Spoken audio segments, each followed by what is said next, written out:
Chegamos. Vamos lá. Vamos lá para mais uma experiência legal. Mais um bate-papo bacana.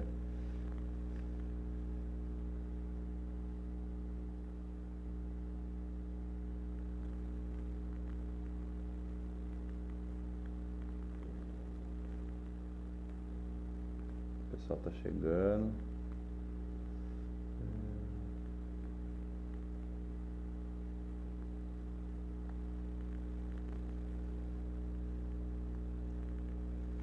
Isso aí, a Sueli chegou.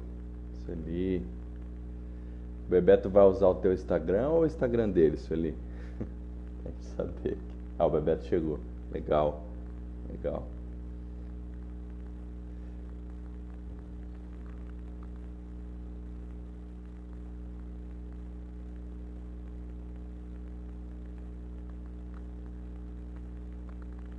Vamos lá, Bebeto. Estamos chamando. Vamos começar essa entrevista, esse papo legal.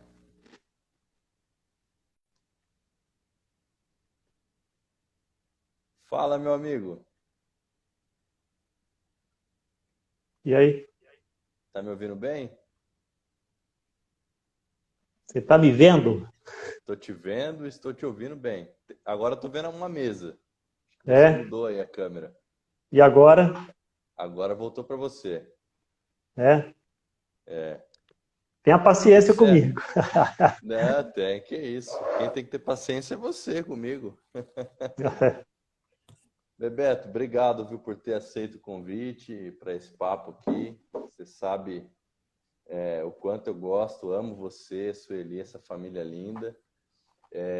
Estou muito feliz. Você não faz ideia o quanto eu estou feliz de você ter aceitado esse convite.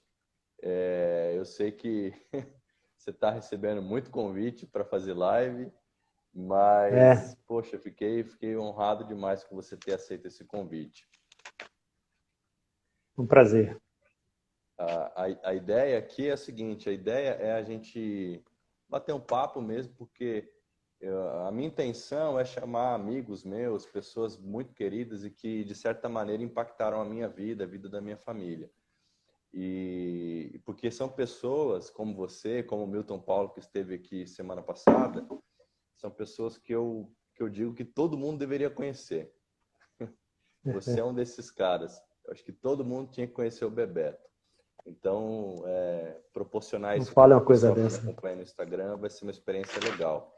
A ideia, Bebeto, é a gente pensar um pouco, para começar algo mais leve, depois a gente vai aprofundando os temas, a gente vai conversando mais e dependendo, é aquilo que eu te disse, às vezes você me dá uma resposta, aí surge outra pergunta fora daquilo que a gente tinha até planejado, mas vamos que vamos. Você que está assistindo a live agora, tem um triângulo aí, você pode clicar nesse triângulo para enviar essa live para outras pessoas, chamando mais pessoas para verem esse bate-papo aqui. Então, vai convidando, vai convidando. Bebeto, E para começar, eu queria eu que você... consigo me ver aqui? Eu consigo me ver? Você não tá se vendo? Não. Era para você se Eu, ver. é. É a primeira vez que eu estou usando isso, então Você tá me vendo? estou te vendo e estou vendo uma mesa na minha frente. A Mas tudo bem. mesa? Tá, beleza. Aqui para mim tá aparecendo você. Tô vendo que você está tomando alguma coisa aí. Tô. Bebeto, começa contando para a gente um pouco da sua história, da sua conversão, sua chamada para o ministério, um pouco da sua família, do exercício do teu ministério. Conta para a gente, o pessoal te conhecer. Tá. Nós temos tempo, né? Tempo. Você controla esse tempo aí, né? Você administra o tempo. A gente tem um tempo de 1 hora para encerrar essa live. Se a gente entender que faltou coisa, a gente pode começar uma outra logo depois. Cada live Tá pode durar bom. até 1 hora. O Beto está falando para eu inverter minha câmera aqui, que eu consigo me ver. Posso tentar aqui, né? Tenta aí. Mas eu acho que se eu inverter aqui, veja aí. Aí vai para a mesa. Você acha que você deve Então, estar... está usando a câmera frontal do seu celular? Sim. Não é a essa? gente está te vendo e todo mundo está vendo você. Tá bom, então. É até melhor que eu não veja as bobagens que eu faço aqui. Tá bom, Fala então. aí. Então, um prazer, Ranieri, participar. É a primeira vez que eu uso esse Instagram aqui. Pode ser uma ferramenta útil, né, para comunicação, mas também pode ser uma ferramenta de distração. Ou mais uma, né? Mais uma ferramenta de distração, entre tantas. A minha caminhada cristã, eu não quero detalhar muito, porque a história é longa, né? Não é que eu tenho muita história, eu tenho muita idade. Né? Então, com muita idade, de cara você fica com muita história para contar. Mas eu tive acesso à Bíblia com 21 anos de idade. Né? Primeira vez que eu peguei numa Bíblia e fui desafiado a ler esse livro. E que na leitura desse livro eu encontraria a liberdade que eu tanto procurava e que eu falava para as pessoas que procurava. Ou na verdade, eu falava que eu nasci para ser livre. Eu vivia como eu vivia porque eu nasci para ser livre. E um dia alguém me confrontou e disse que eu não era livre. E me apresentou a Bíblia como um livro que tinha essa mensagem que me ajudaria a encontrar essa liberdade que eu pensava que tinha. Né? Então foi um processo que aconteceu a partir da minha casa, do meu quarto, lendo a Bíblia fora da igreja. Hoje eu percebo que foi muito importante eu ter acesso à Bíblia antes de ter acesso à igreja. Eu acho que eu fiz uma leitura, eu não diria que uma leitura mais pura nem mais santa, mas uma leitura mais popular, né, da Bíblia. Talvez um acesso à Bíblia mais tranquilo, sem ter, junto com a mensagem da Bíblia, toda uma estrutura religiosa, institucional, que já interpretasse a Bíblia para mim. Então foi uma leitura muito, muito simples, no meu quarto, e uma leitura que durou 8 meses. Né? Durante 8 meses eu fiquei lendo a Bíblia e encontrei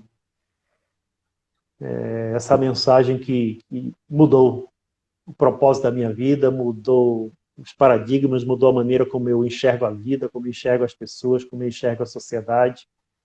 Então, a minha caminhada cristã começou por aí. Começou num processo de leitura da Bíblia, que era a resposta a um desafio que alguém me fez, né? E que me presenteou uma Bíblia e me desafiou a lê-la, porque nela eu encontraria a liberdade que eu pensava que tinha. Então, o processo começou por aí. E eu fiquei fascinado com o Evangelho, fiquei fascinado com a mensagem de Jesus de Nazaré, com a proposta de Jesus de revolucionar o mundo, de transformar o mundo. Eu tinha dentro do meu coração esse desejo de me envolver com coisas que transformassem. Eu vivia com essa insatisfação com o estado das coisas. As coisas não deveriam estar como estavam. Então tinha esse sentimento de indignação com relação à injustiça, com relação à opressão.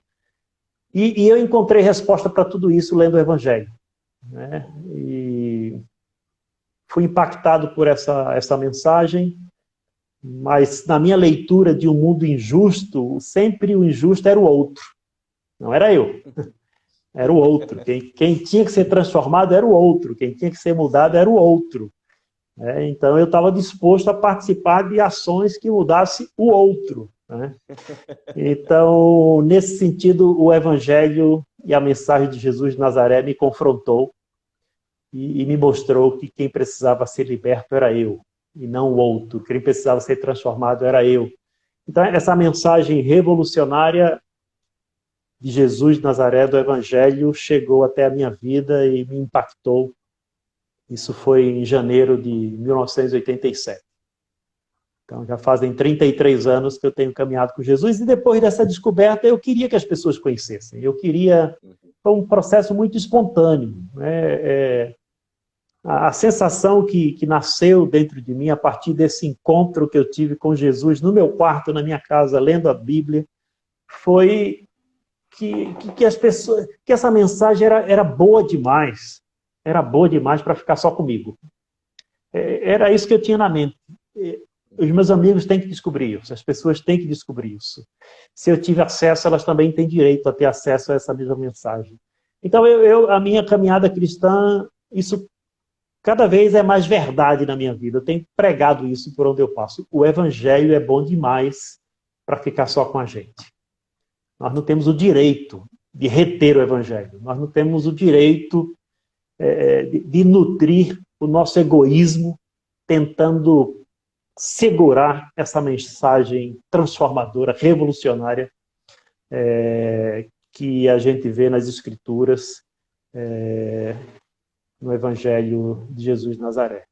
Então, minha caminhada começou por aí e eu já fui para a rua. E comecei a trabalhar com comunidades empobrecidas, porque a minha formação inicial é na área de engenharia florestal.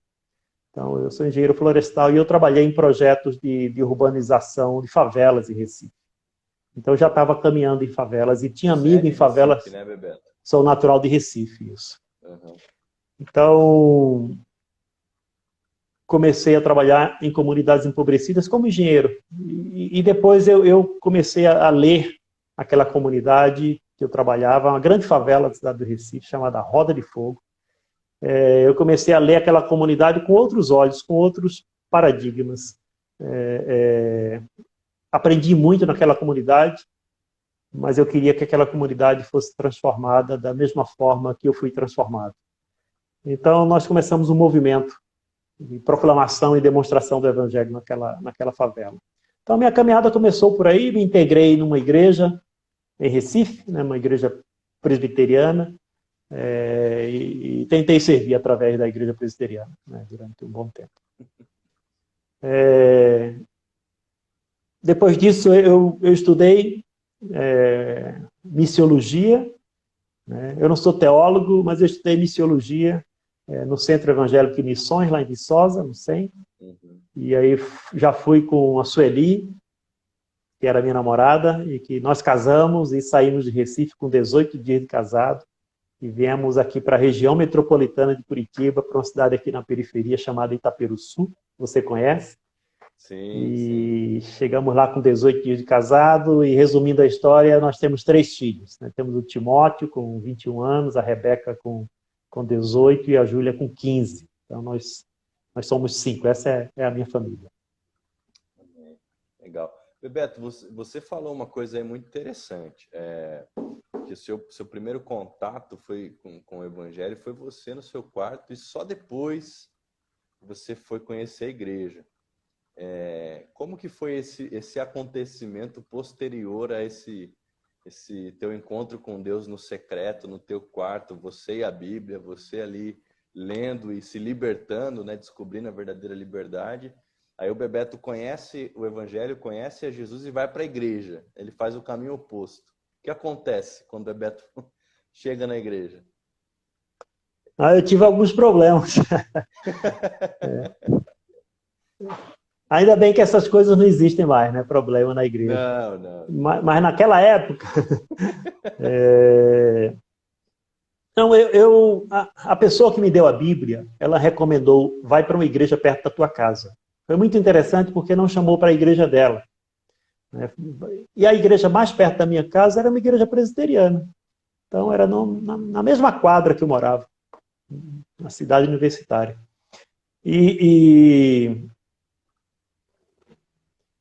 Era um prédio que vivia fechado. Eu depois descobri que era uma igreja. Mas era esquisito o negócio, porque era assim. O prédio ficava fechado a semana toda. E as pessoas estavam no bairro durante a semana. No domingo, que todo mundo ia para a praia, eles abriam. Então, quando o bairro tinha gente, o prédio estava fechado. Quando o bairro estava vazio, porque as pessoas iam para a praia, estava aberto. Eu achava que eles realmente não eram desse mundo. Muito, muito esquisito. É tipo um restaurante que fecha para o almoço, né? Mais ou menos assim, né? Mas eu fui, né? me integrei, estudei a Bíblia, sou profundamente grato pela existência dessa igreja, pelas pessoas que investiram na minha formação, no meu discipulado, no ensino bíblico. Mas logo no início da minha caminhada, já integrado numa comunidade de fé, numa igreja local, eu estava sempre, a partir dessa minha integração numa comunidade local, numa igreja local, eu tinha essa referência dos 8 meses lendo as Escrituras, lendo os Evangelhos. Então eu usava essa leitura e aquilo que eu compreendia a partir dos Evangelhos, eu usava como referência para ver onde é que eu estava e que evangelho estava sendo pregado ali naquele lugar. E tinha ensino bíblico, tinha ensino de Jesus. Mas a comunidade era uma comunidade, a igreja era uma igreja muito homogênea. Era tudo muito igual, assim, do ponto de vista intelectual, do ponto de vista acadêmico, do ponto de vista social, econômico, era tudo muito padronizado. Eu achei estranho, porque para mim a igreja era algo muito mais heterogêneo. A igreja era uma comunidade do reino, e no reino as coisas são misturadas, né? Tem homem, tem mulher, tem criança, tem gente com posses, tem gente sem posse, tem gente estudada, tem gente iletrada.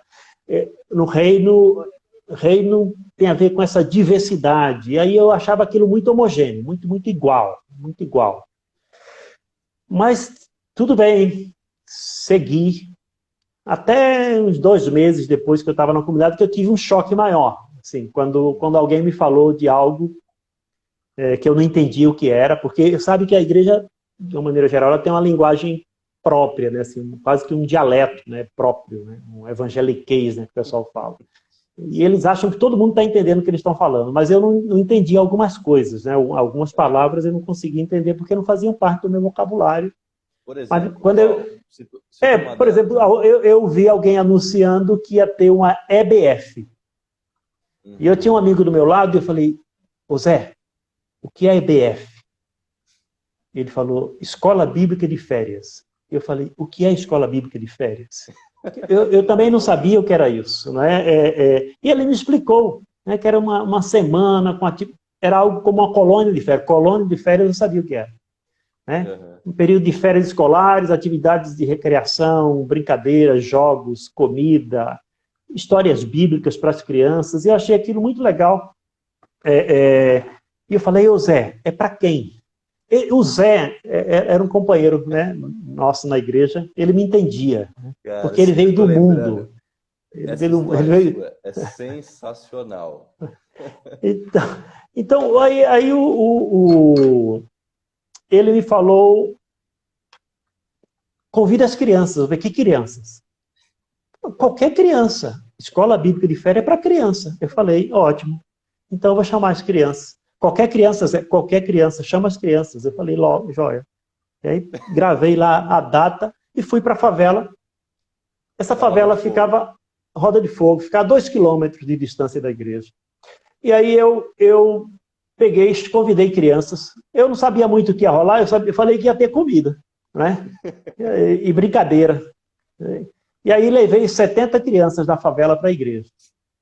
E aí, meu irmão, aí foi um Deus nos acuda. Aí foi um desespero, né?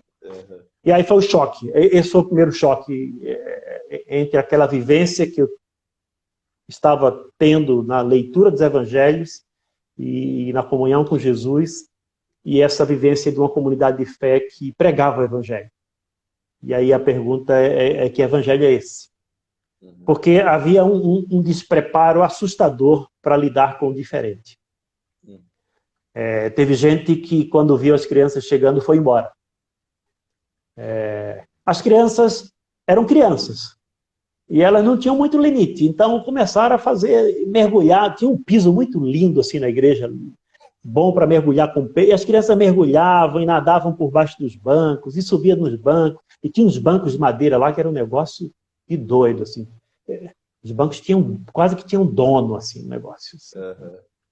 Tinha famílias que sempre sentavam no mesmo banco, porque eles ofertaram para comprar aquele banco. Um negócio esquisito, mas tudo bem, tá bom. O cara acha que é dono do banco. O pessoal tem o sonho de ser banqueiro, né? E aí, e as crianças não foram bem recebidas ali. Eu lembro como um garoto falou para mim, o nome dele é Alex, a gente chamava ele de Leque, ele falava assim, Bebetão, os caras não querem a gente aqui, Bebetão. Eu falei, como assim? Eles não querem a gente aqui. Uma criança de 9 anos, que pela primeira vez na sua vida vai numa igreja. E nessa primeira experiência que ela tem na igreja, ela sai com a sensação de que essa igreja não quer ele ali. Eles não são bem-vindos ali. Por quê? Porque são pobres. E porque não se vestia igual às pessoas que participavam daquela comunidade de fé. Então, o início não foi fácil. E eu pensei pela primeira vez, depois de 2 meses integrado numa igreja, eu pensei em sair. Né? Pensei em sair, mas fui aconselhado pela garota que me evangelizou a não sair. A sentar com o pastor e conversar com ele à luz da Bíblia. Então eu fiz isso. Tive uma boa conversa e vi um preparo também, um despreparo muito grande do pastor e talvez da formação dele para lidar com pessoas com outro nível social, econômico. Então, e uma leitura muito preconceituosa a respeito das comunidades empobrecidas. Então, uma expressão que eu nunca esqueço, que o pessoal da favela é muito complicado. E aí eu fiz uma pergunta para ele. Eu falei, o senhor já foi na favela? Ele falou, não, eu nunca fui. Como que o senhor está falando que as pessoas são complicadas? Se o senhor nunca foi lá. Ele morava mais próximo do que eu. Eu morava a 2 quilômetros da favela, ele morava a 1 quilômetro. Então, não sei se vale a pena perder muito tempo com isso, mas o primeiro choque foi isso, sabe? Assim, o evangelho que era anunciado e o evangelho que era vivido. E aí existia uma incoerência entre essa pregação a respeito do amor de Deus e essa maneira preconceituosa de tratar algumas pessoas por causa da sua classe social. Então, para mim foi um choque muito grande, mas eu fui me aconselhar com a garota que me evangelizou e ela falou assim, fica lá, volta, fica lá porque Deus vai usar a tua vida. Aí eu acreditei, aí fiquei. Né? Então depois a gente foi tendo mais liberdade e aí a liderança da igreja assumiu uma postura legal, e a postura foi de não atrapalhar. Isso é uma bênção, cara. Tem gente que pensa que eu queria ser bênção. Como que você... Uma das formas de você ser bênção numa iniciativa como essa é não atrapalhando quem está fazendo. Já é uma bênção, cara.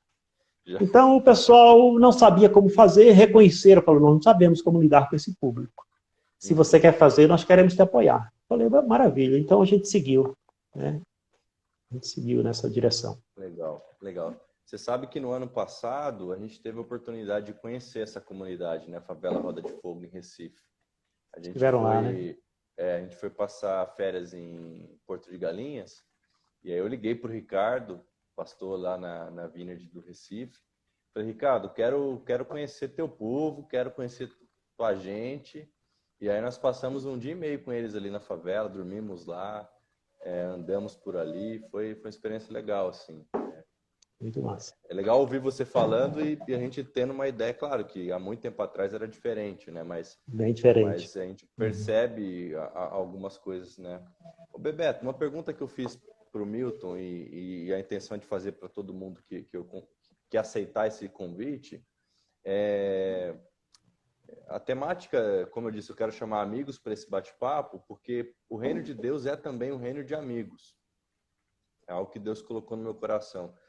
Quando eu comecei a caminhar com Jesus, Deus foi me aproximando de pessoas incríveis e eu percebi que isso é porque Ele queria que eu fizesse novos amigos.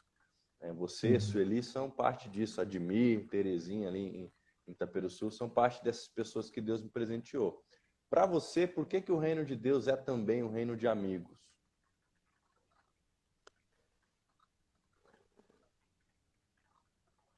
Porque a mensagem do reino, para mim, é uma mensagem de reconciliação. Para mim, essa é a essência do evangelho, é a reconciliação. Sim. Onde Deus interfere, Ele interfere com o propósito de reconciliar, né? De restaurar, de renovar, de recomeçar. Então, o reino de Deus tem a ver com a vontade de Deus sendo feita aqui na terra da mesma forma que é feita no céu. Isso é reino, né? Quando a vontade de Deus é feita, o reino se manifesta. E uma das manifestações concretas dessa chegada do reino é reconciliação, é restauração de relacionamentos. E reconciliação, para mim, Ranieri, tem a ver com derrubar muros e construir pontes. Né? Onde o reino chega, os muros são derrubados. Inclusive os muros de inimizade. Né? Então, para mim, o reino de Deus é um reino de amigos, porque onde o reino chega, muros são derrubados e pontes são construídas. Inimizades são findadas e amizades são construídas. Né? Onde o reino chega, no lugar que havia conflito, tensão e guerra, passa a haver paz. Né? No lugar onde havia indiferença, passa a haver graça e misericórdia. Então, para mim, o reino de Deus é um reino de amigos, porque o evangelho do reino é um evangelho de reconciliação. Onde o reino chega, amizades florescem. Amém. Amém.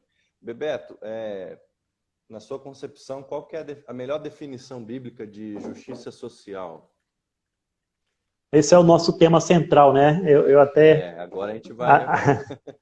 anotei algumas coisas aqui para a gente não fugir tanto.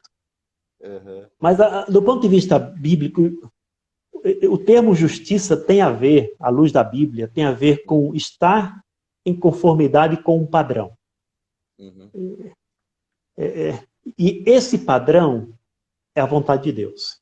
Então, justiça na Bíblia tem a ver com isso. Tem a ver com estar em conformidade com o padrão. Que padrão?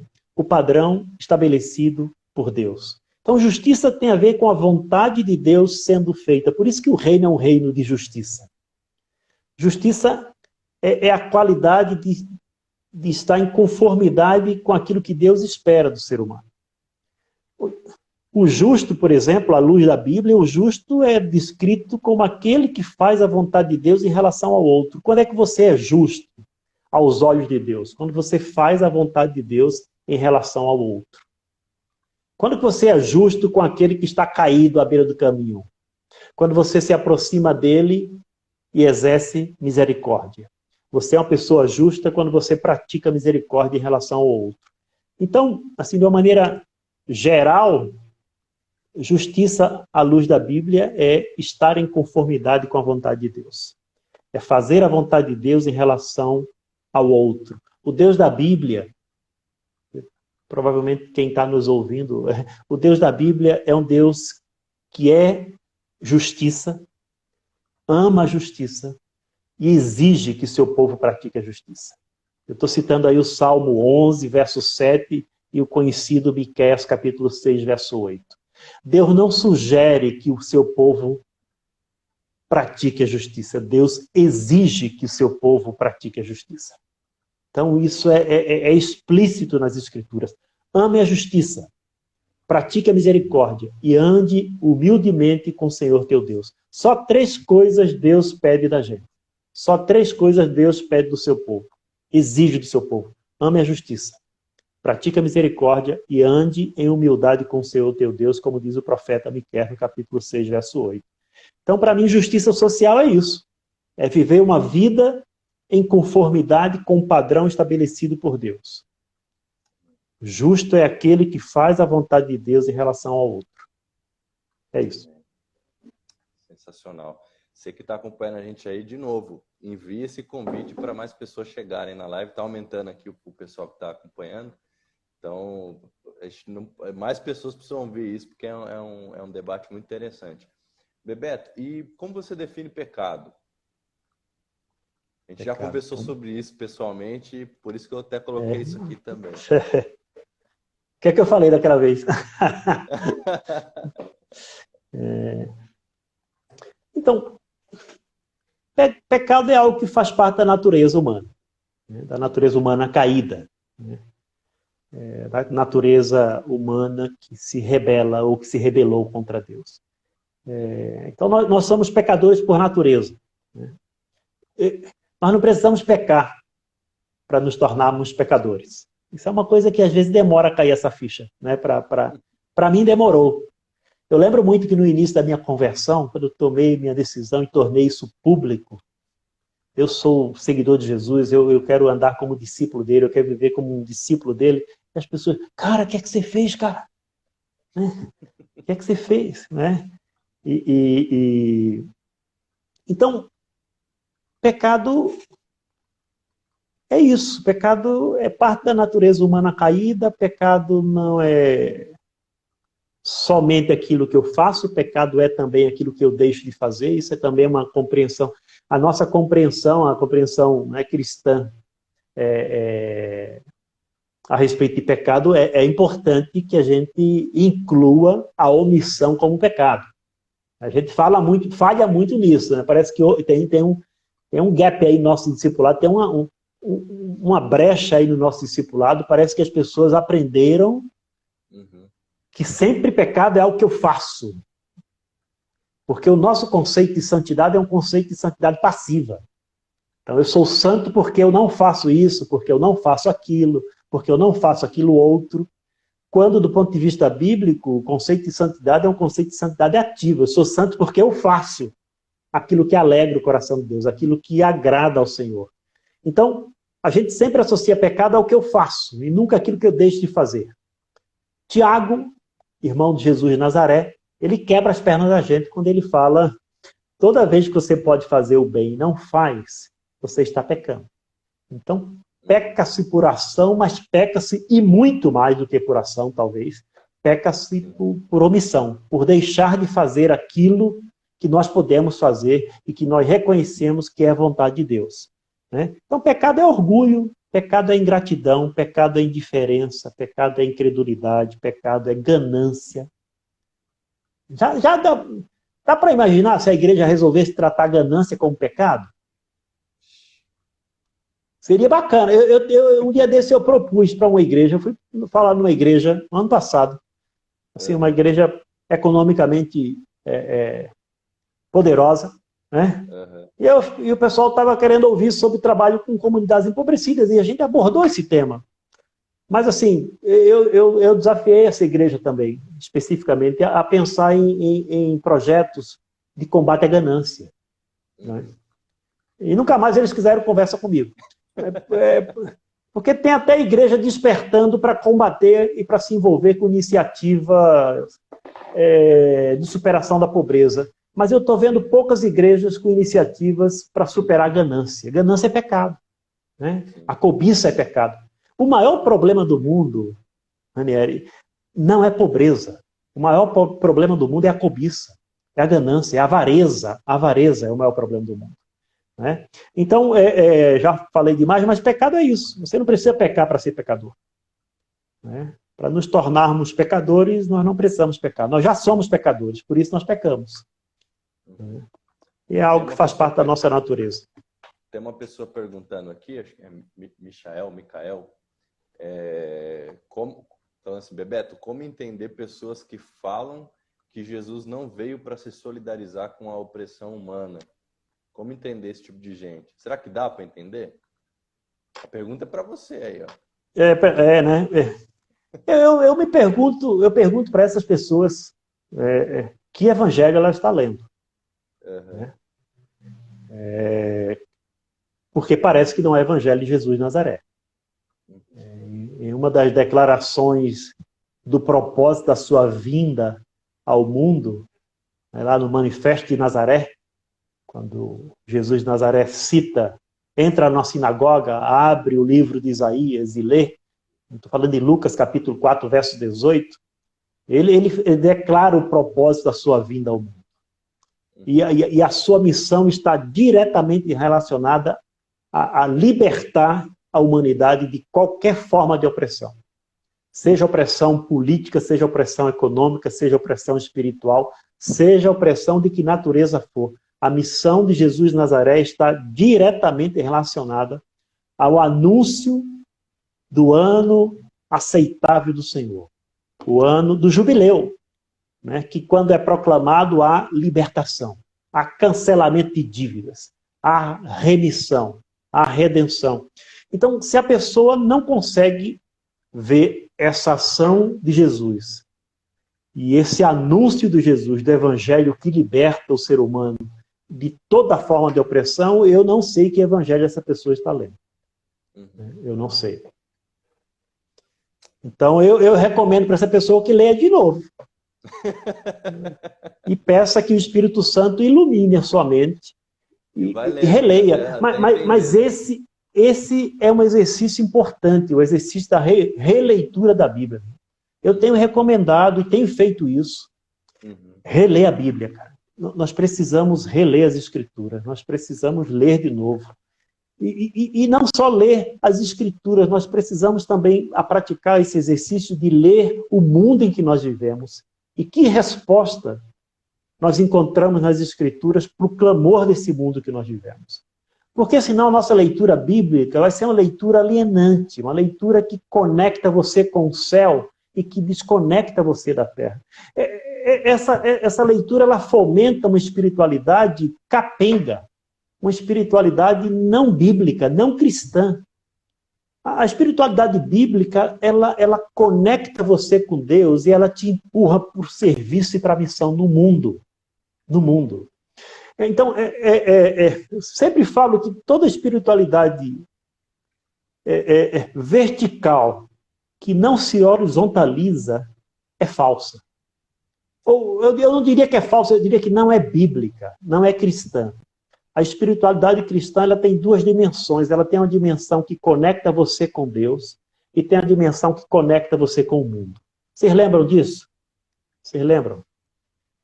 É que até a cruz o pessoal aboliu, né? Tem muito evangélico que morre de medo da cruz. Parece outra coisa que morre de medo da cruz. Né?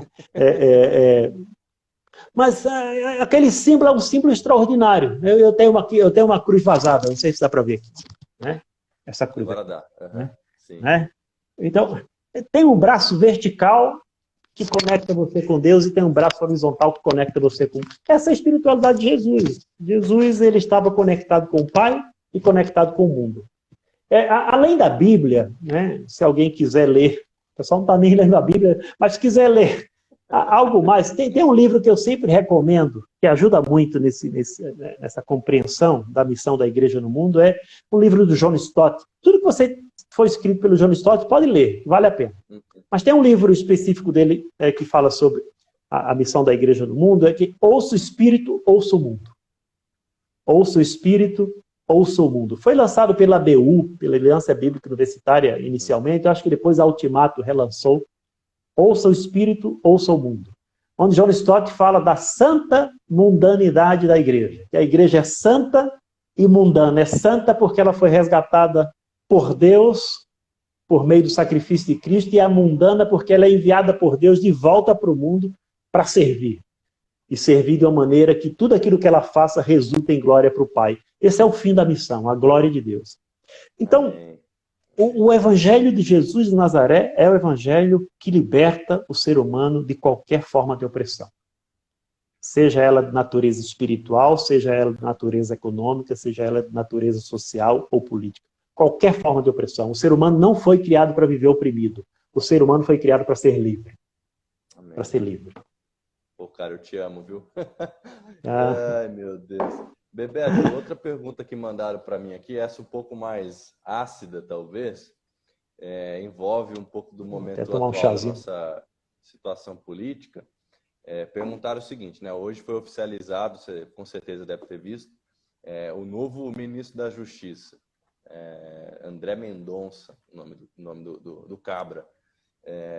Ele, além de ser advogado, esse cara também é teólogo, assim como eu, né? Formado em teologia, parece que até pelo mesmo lugar. E ele é pastor presbiteriano, olha só, presbiteriano. Numa igreja lá em Brasília. E esse cara agora é o novo ministro da Justiça. Quais são as suas impressões sobre essa nomeação?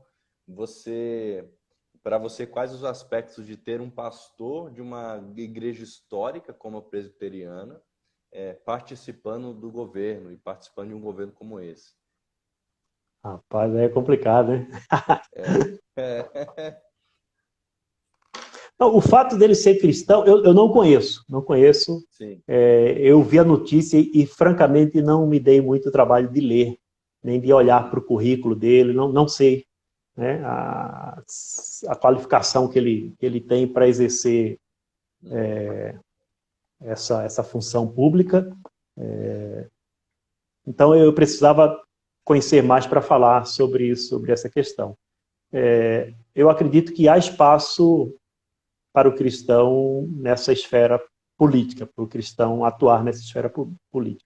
Eu acho que os questionamentos que estão acontecendo mais, pelo menos, né, nesses dias, se ele é muito amigo do rei, né? Se esse cara é um cara que comia na mesa do rei. Eu também não sei. Eu estou usando a linguagem dos profetas do Antigo Testamento, né? Porque você sabe que quando o profeta ele senta na mesa do rei e toma do vinho do rei, ele perde a sua capacidade de denúncia, né? Ele perde a sua autonomia, né? Então, não estou dizendo que é esse o caso, eu não sei, né? Mas o questionamento que vem sendo feito nos últimos dias é assim, por que essa mudança? Que um presidente da República tem autonomia para nomear ministro e para exonerar ministro, todo mundo sabe disso.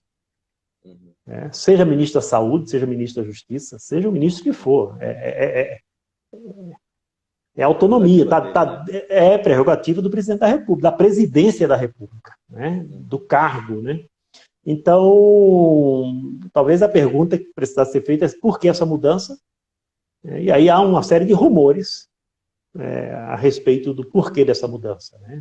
Parece que algumas investigações se aproximando da família do presidente, e é um mecanismo comum na política brasileira, infelizmente, e pelo menos nesse presidencialismo de coalizão, essa tentativa de fazer um aparelhamento do Estado, criando mecanismos de proteção e que mantenha você, eu diria, não apenas protegido da lei, mas acima da lei, né? Ou seja, imune, né? Isento a punição da lei. Então, eu não conheço muito o cidadão aí que foi nomeado, eu preferia não falar muito sobre isso, porque não conheço. Mas sem dúvida nenhuma, essa esfera é uma esfera que precisa de gente que tem essa capacidade de fazer diferença, de ser sal e de ser luz, né? Ser luz no meio da escuridão, no meio das trevas.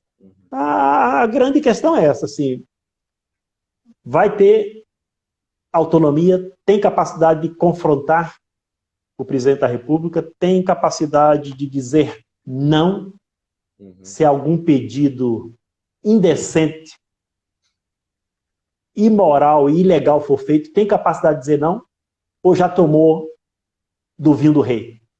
Se já sentou na mesa do rei, meu filho, já era. Né? E isso não é novidade. Os profetas denunciaram isso o tempo todo no Antigo Testamento. Né? Se não tomou na mesa do rei, não comeu na mesa do rei, vai dizer não. E o custo disso vai ser exonerado. Então, não conheço. Certo. O Bebeto, um amigo nosso aqui, pastor Sérgio Medina, é pastor de uma igreja aqui do lado de São Carlos, né? A gente está em São Carlos há quase 2 meses e o Sérgio ele está em Araraquara, que fica a poucos quilômetros daqui. Ele fez uma pergunta para você, né? Uma igreja sem muitos recursos pode praticar a justiça social? Não só pode, como deve, né? Eu até... Era bom dialogar, né, com as pessoas, né? Eu só estou vendo um negócio passando aqui, eu não ouso nem mexer no celular nessa hora. Eu não sei lidar com isso aqui. Eu vou te falando. Tá, mas assim...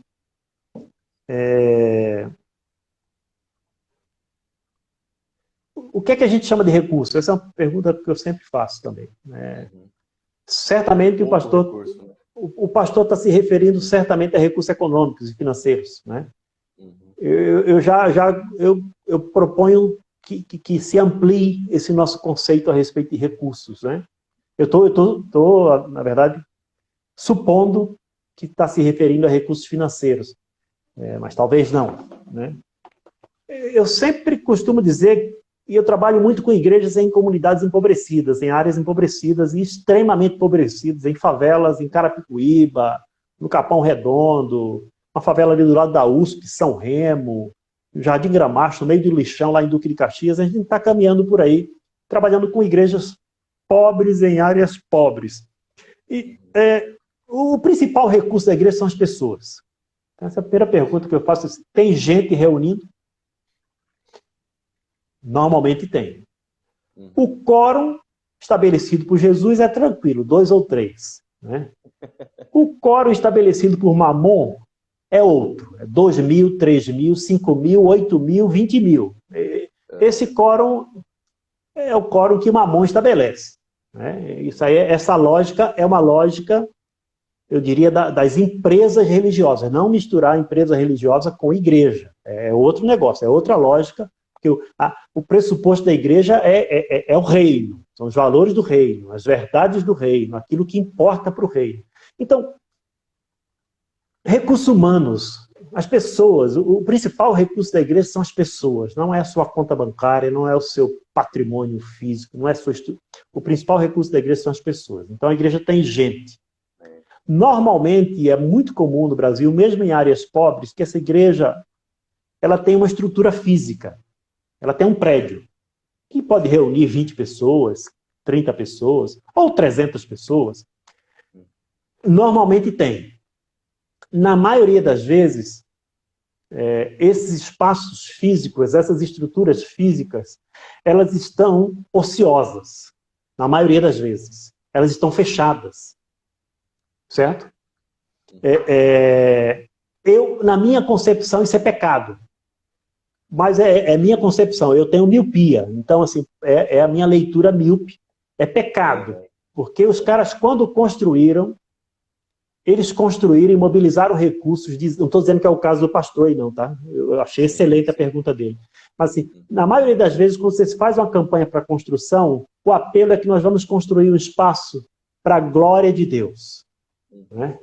Mas aí Deus é glorificado 3 horas por semana. Tem alguma coisa errada. Tem alguma coisa errada quando se constrói, investe uma grana ou paga-se um aluguel absurdo em muitos lugares para usar aquela estrutura 2 ou 3 vezes por semana, quando aquela estrutura física poderia estar a serviço da comunidade.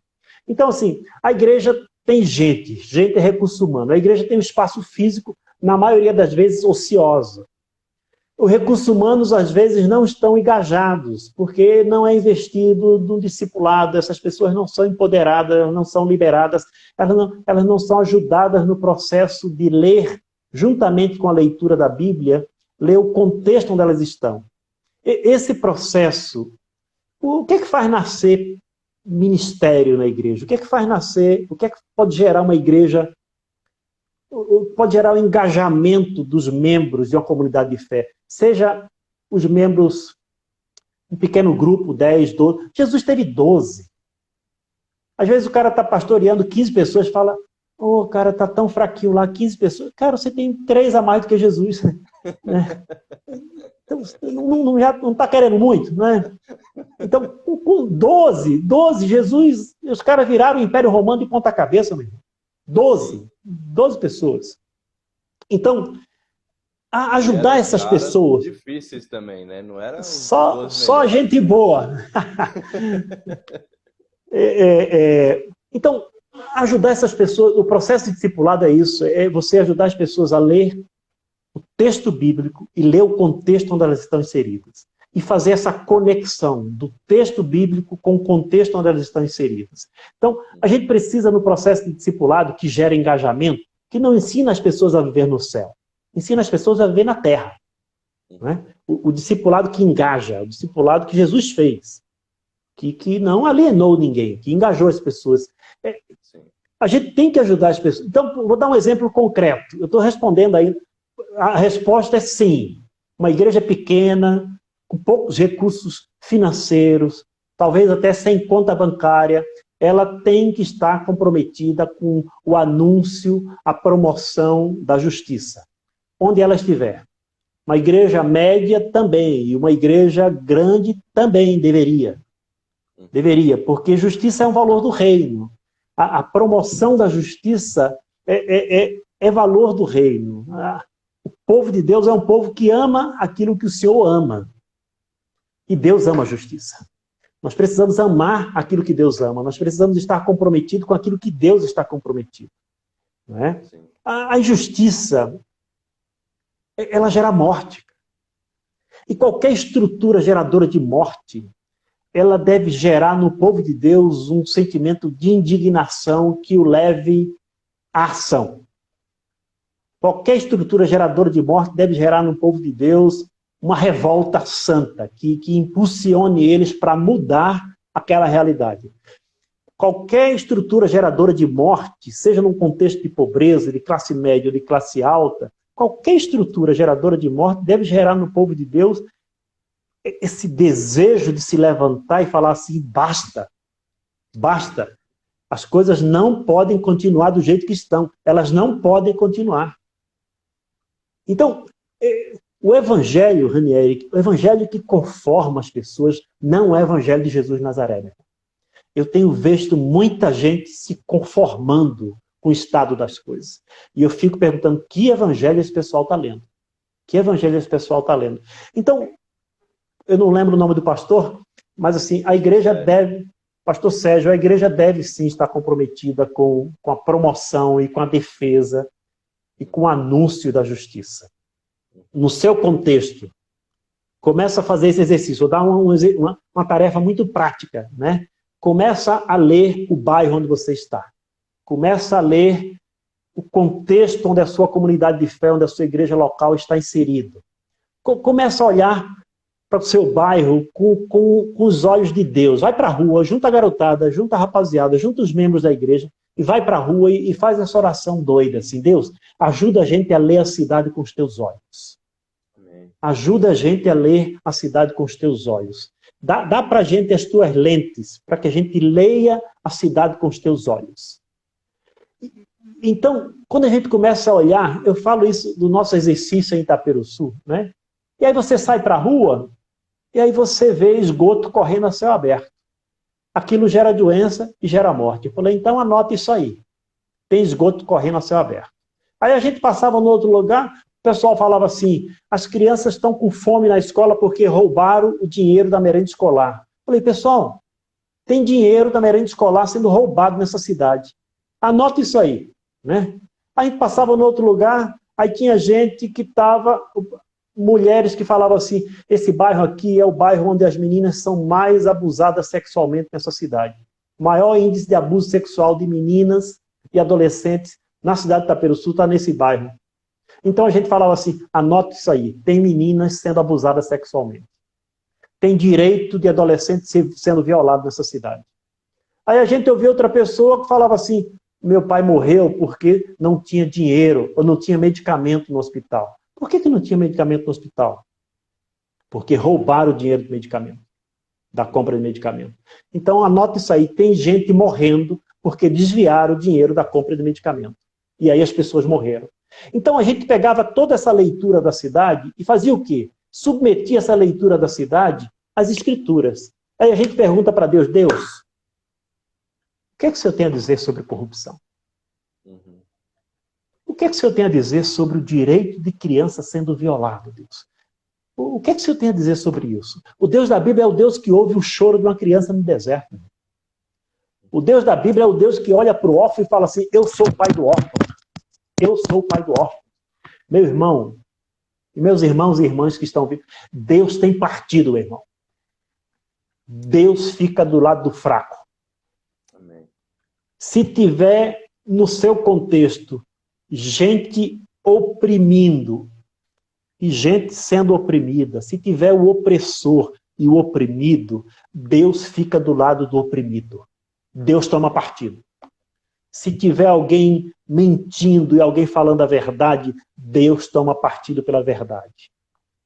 Se tiver uma estrutura geradora de morte e uma estrutura geradora de vida, Deus fica do lado da estrutura geradora de vida. Deus toma partido. Pare de dizer que Deus é neutro. Neutro é o cão. O cão é que é neutro, meu irmão.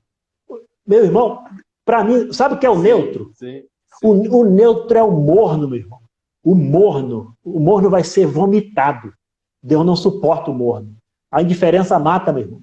A indiferença mata. Eu fico indignado com o crente que olha para uma estrutura geradora de morte e fala, é assim mesmo, né? Fazer o quê? Vai para o céu, meu irmão. Deus te abençoe. Boa viagem. Está fazendo o que aqui na Terra? Né? Então, assim, a corrupção mata, meu irmão. A corrupção mata. Eu vivi 15 anos na periferia e eu vi as crianças morrendo. Eu vi a criança entrando num ciclo de morte porque abandonou a escola. Sabe por que abandonou a escola? Porque era taxado de burro e preguiçoso. Sabe por que era taxado de burro e preguiçoso? Porque dormia em cima da carteira. Sabe por que dormia em cima da carteira? Porque estava com fome. Sabe por que estava com fome? Porque um safado roubou o dinheiro da merenda escolar. Esse cara tem que ir para a cadeia, porque ele é assassino. Está entendendo? Só que dá trabalho. Dá trabalho. O que é mais fácil? Montar um caminhão de cesta básica e derramar cesta básica na escola. Não, nós queremos saber por que a criança não está comendo. Nós queremos saber, porque veio dinheiro. Aí nós ligamos para Brasília. E aí veio o dinheiro do Fundo Nacional da merenda escolar. E aí veio dinheiro. Então, veio tantos R$1.000 para essa cidade. Nós queremos saber onde é que está o dinheiro. Estão entendendo? Sim. Então, ler, o exercício é esse. Lê o contexto onde você está. Submete essa leitura do contexto às escrituras. Encontra a resposta nas escrituras e volta para agir e transformar. Esse é o processo. Esse é o processo que dá vida para a igreja. Esse é o processo que gera engajamento da igreja. Esse é um processo que alinha o coração da igreja com o coração de Deus. Você lê o contexto, submete o contexto às escrituras e faz perguntas. Faz essas perguntas que eu estava fazendo agora. Por quê? Por quê? Por quê? Né?